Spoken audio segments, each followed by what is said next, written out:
Oh, it's Williams laughing. I think on your docket you have him under McGee. He has an alias, Your Honor. Ramba la bamba. Mhm. 1, 2, 3, 4, 5, 6, 7, 8. Okay, you tell me what's the word. Well, we got to get bond on the burglary case, on the theft case. Well, he is I also. still have to set one though. Yeah. It's literally no bond. Oh, no. We have to set one. Is he on a motion to adjudicate guilt?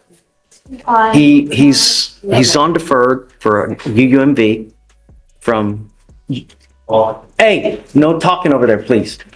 He's on deferred for UUMV from June of last year. And then January, it just kind of like. Okay.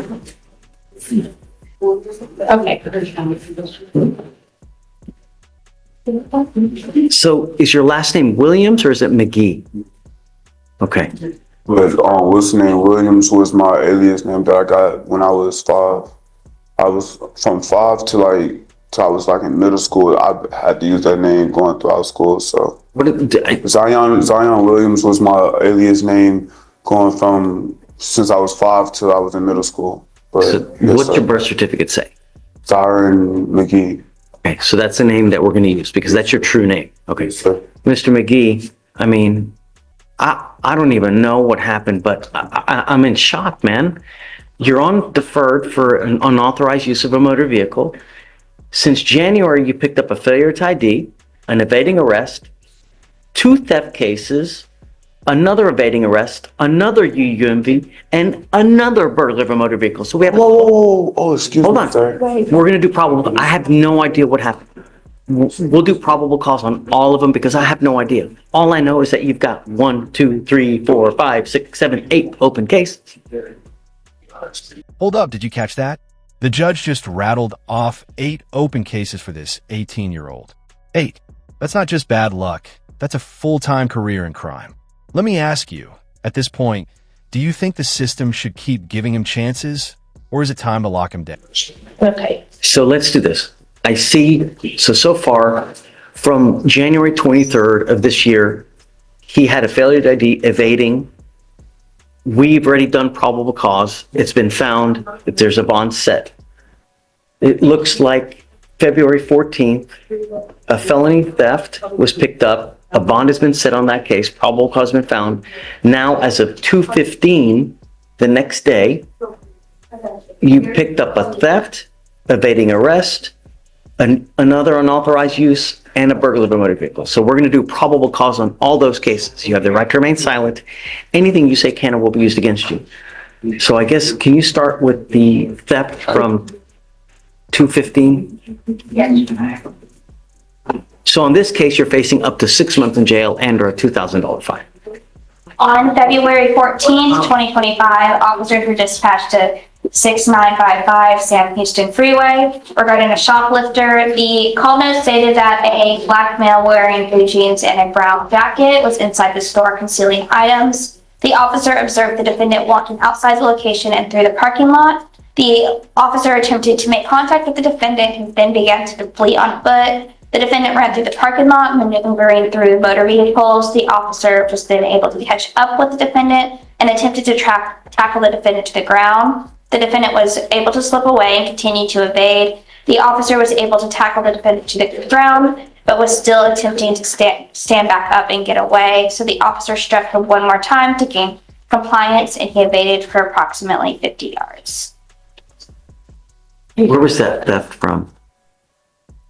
And here's the kicker. This isn't just a random shoplifting case. The judge says the suspect ran, fought, and even slipped away from officers before finally being tackled. That's not petty theft anymore. That's stacking charges like it's a game of Jenga. Target, Your Honor. Okay. All right, so I'll find probable cause on both of those cases. So then we have now a burglary of a motor vehicle from 2/19/25. What happened then? On December 25th, 2024, officers were dispatched for an abandoned stolen vehicle at the Cypress Park and Ride. The officer reviewed surveillance footage taken from December 25th, 2025 and observed the complainant's vehicle. The officer identified a black male wearing a hoodie, blue jeans, and brown boots exit the vehicle. The officer immediately recognized and identified the defendant, identified as Zyron McGee, also known as Zion Williams, from a previous case at the same location. The defendant in the video tried to do so. He then broke the window and got into the vehicle. The complainant did not give the defendant permission to be in the vehicle and was missing a jacket and a car charging cord. Did you say all that was on video too? Yes, on the surveillance. The other thing you said, it happened December 20 5th, yes. of 25 or 24? 24. So it seems, okay. So I'll find there's probable cause to go forward there. Okay. So what, we need to set bonds on these cases. What should we set them at? Well, of course, defendant is 18 years old, judge, no job. Are you in school? You know, man, I was about to go back to school. They, two of my schools didn't allow me because of my charges of the summertime in 2024, and they denied me school. What grade are you in? I'm supposed to be 12th grade. I'm supposed to be graduating this year. I see one thing. That's what I see. Yes, sir. But It's the only thing I see. yes, sir. No, Sir. no. The problem is, well, you have the right to remain silent. You know, you will have the opportunity to fight these cases. But the problem is, when we let you out, you pick up a case. It's like you're your own worst enemy, dude. Really. Who do you have in your life? Who's there for you? Who do you have? Man, only people I got in my life is my big sister and my brothers and stuff, but we all separated type stuff. I keep trying to keep in touch. I'm trying to keep in contact with them. Other than that, on a day-to-day basis, I have two friends that I stay with, and I accompany my friend's father. You feel me? I accompany him on a day-to-day basis. Just, you feel me? Mr. McGee, you have to make a change before you get killed. You live in Texas, man. People like their guns and they like their cars. And I cannot tell you how many people get shot at and killed because they break into the... Just listen to them. I'm listening to this. I can talk. Yes, sir. You're trying to think of things to say and you're not listening. You know, I'm trying to give you pointers in life because the problem is you've probably never had someone in your life to tell you, hey man, straighten up and fly right before you land your ass in prison for the next 20 years. Hey, yes, sir. Don't thank me. Don't, you know? Listen closely here. The judge is basically saying, you're your own worst enemy. And honestly, he's right. Every time this kid gets out, he picks up a new case. It's like a cycle he doesn't know how to break. But the real question is, should the court keep giving chances to someone who keeps throwing them? You think that this is a game, and it's not a game, Mr. McGee. You've got 8 open cases now. And the problem is that you cannot use your circumstances to justify the criminality, meaning that I know that you may have had a hard look in life. We are now here to help you, and I will try to help you in every way that I can. But the problem is that if I let you out, I don't think that you're going to listen to me. I don't think that you're going to do what you're supposed to do.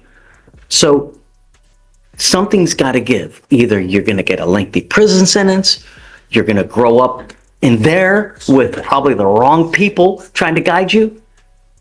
When you're out there in the free world, if you need help, we can always help you here. All you got to do is ask.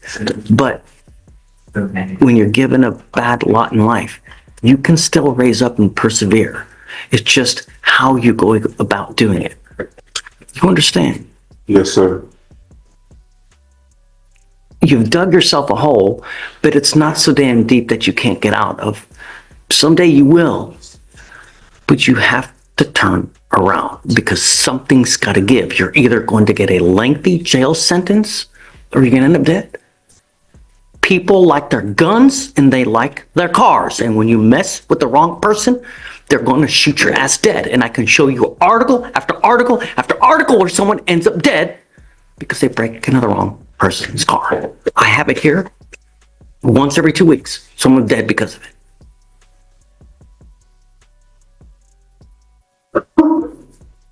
I would not let you out unless I know that you have a stable and trusting place to go to.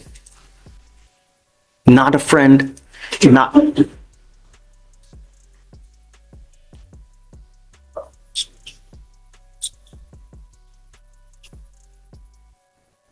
Okay.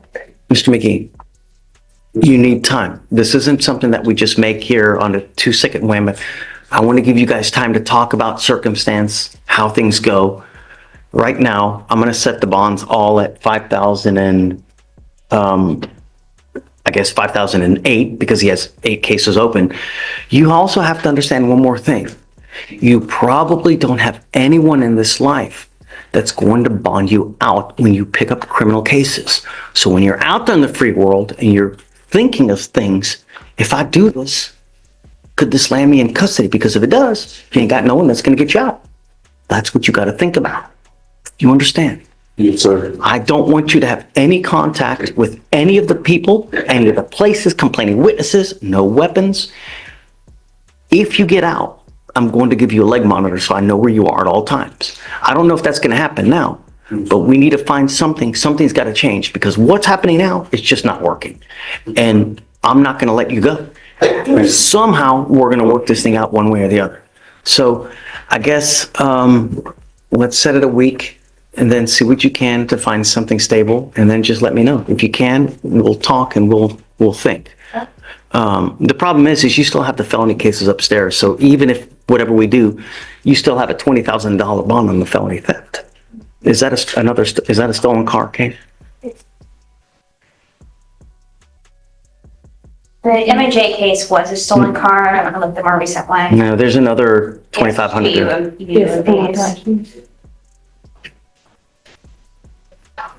Yes, Your Honor. It was out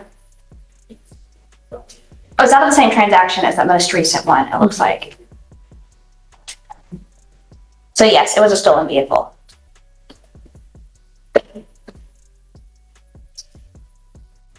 Can I make it a bond condition that he doesn't go near any cars?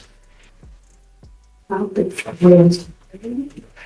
the state would be requesting Can't breathe the air. Yeah, well, obviously, but, well, the problem is I don't know where, to have a curfew, you need a place to go to. So that's one of the issues that we have, right? Judge, I'll verify he has a place to live in a week that he can stay to. Really sucks, man. It really does. I wish that things were different, Start listening to people, people who care, because that's the only way you're going to start getting help around here. Eventually you'll get out.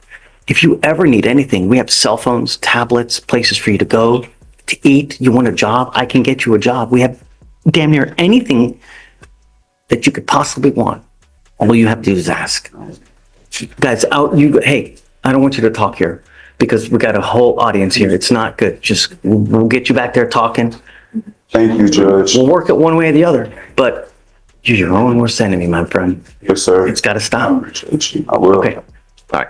Thank you, Judge. Thank you. And here's the heartbreaking part. The judge is trying to balance tough love with actual help. He's offering programs, jobs, even community support. But at the same time, the bonds are stacking into the tens of thousands. Do you think this young man will ever take that lifeline, or is he too deep in the game?